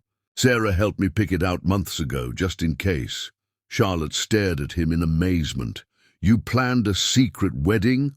"I planned our perfect wedding," Tony corrected. "Under the stars where we fell in love, with just our families and closest. Friends. No paparazzi, no society pressure, just us and the promises we want to make to each other." Tears streamed down Charlotte's face as she looked around at the magical setting Tony had created. "It's perfect," she whispered. "It's absolutely perfect." "So you'll marry me tomorrow?" Tony asked, suddenly looking vulnerable despite all his careful planning. "I'll marry you right now if you want," Charlotte laughed through her tears. "I've been ready to be your wife since the day you told me you loved me." The next evening, as the sun set behind the hills and the first stars began to appear, Charlotte walked down an aisle of rose petals toward the man who had changed her entire world. She wore a dress of flowing ivory silk that made her look like a goddess, and when Tony saw her approaching, he had to grip the altar to keep from falling to his knees. "You're breathtaking," he whispered when she reached him, taking her hands in his. "You're everything," Charlotte whispered back, and they were both crying before the ceremony even began. Maya served as Charlotte's maid of honor, while Tony's best friend from college stood as his best man. Charlotte's parents sat in the front, Rao beside Tony's mother, who had flown in from New York and was already planning to spoil her future grandchildren. The officiant was Dr. Peterson, who had gotten ordained online specifically for their wedding. "We're gathered here tonight under the stars to witness the union of two souls who found each other through the most beautiful accident," he began. "Charlotte and Tony, your love story reminds us all that sometimes the universe conspires to bring together two people who are meant to change each other's lives." When it came time for vows, Tony went first, his voice strong despite the tears in his eyes. "Charlotte, when you accidentally texted me 11 months ago, you thought you were asking your father for help, but what you were really doing was answering a prayer I didn't even know I'd been making. You saved me from a life without meaning, without love, without hope. You are my heart, my home, my purpose. I promise to love you fiercely, support your dreams relentlessly, and stand by your side as we change the world together. You are my miracle, and I will spend every day of our lives making sure you know how precious you are." Charlotte was sobbing openly by the time Tony finished, and it took her several moments to compose herself enough to speak her own vows. "Tony, you taught me that love isn't just about finding someone who accepts you as you are. It's about finding someone who inspires you to become everything you're meant to be. You didn't just help me achieve my dreams, you helped me discover dreams I never knew I had. You are my anchor, my wings, my greatest adventure. I promise to love you completely, challenge you constantly, and build a life with you that honors the incredible gift we've been given. You are my heart's home, and I choose you every day for the rest of our lives." When they kissed as husband and wife, the stars seemed to shine brighter, as if the universe itself was celebrating their union. The small gathering erupted in cheers and applause, but Charlotte and Tony were lost in each other, sealed together in a promise that would last forever.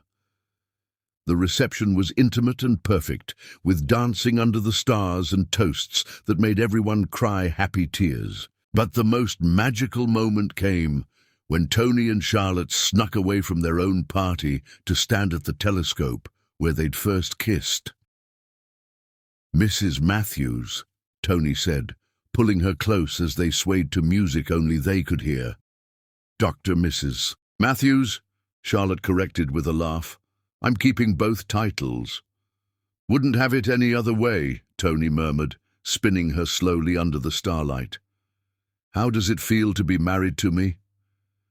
"Like coming home," Charlotte said simply. "Like every struggle, every challenge, every moment of doubt was worth it because it led me to you." "I love you so much it scares me sometimes," Tony confessed, his forehead resting against hers. "Good," Charlotte said with a smile that could have powered the entire observatory, "because I love you just as much, and I plan to spend the next 60 years showing you exactly how much." They made love that night in the honeymoon suite Tony had prepared at the observatory, with floor-to-ceiling windows that gave them a perfect view of the stars. It was passionate and tender, desperate and gentle, a claiming that marked the beginning of their forever. "Promise me something," Charlotte whispered afterward, lying in Tony's arms with her wedding dress puddled on the floor beside them. "Anything. Promise me we'll never forget how this feels. How perfect we are together, how much we love each other, how grateful we are for that mistaken text that brought us together." "I promise," Tony said, pressing a kiss to her temple, "though I should point out that it wasn't really a mistake. I think it was fate." "Fate?" "Think about it," Tony said, his voice soft with wonder. "Out of all the wrong numbers you could have texted, out of all the billions of people in the world, you found me. The one person who needed you just as much as you needed help. The one person who would see your message and think this woman is extraordinary instead of this woman is crazy." Charlotte lifted her head to look at him, seeing their entire love story reflected in his storm-grey eyes. "You really think it was fate?" "I think you were meant to be mine from the moment you were born," Tony said seriously. "I think every choice we made, every path we took, every mistake and triumph led us exactly where we needed to be so we could find each other." "Then I guess I should thank the universe for making me terrible at checking phone numbers," Charlotte laughed. "The universe and your tendency to text while crying," Tony agreed with a grin, as they drifted off to sleep in each other's arms, surrounded by starlight and wrapped in the kind of love that people spend lifetimes searching for. Both Charlotte and Tony knew they had found something truly extraordinary. Their love story had begun with a desperate text sent to the wrong number, but it would continue for decades to come. There would be children who grew up knowing they were deeply loved, charitable foundations that changed millions of lives, medical breakthroughs that started in a small research lab and spread around the world. But none of that mattered as much as this, the way they fit together perfectly, the way they made each other better, the way their love had transformed two lost souls into something whole and beautiful and eternal. Charlotte had started as a desperate student, texting her father for help. She was ending her wedding night as Dr. Charlotte Matthews, beloved wife of an extraordinary man, ready to change the world with the power of their combined love.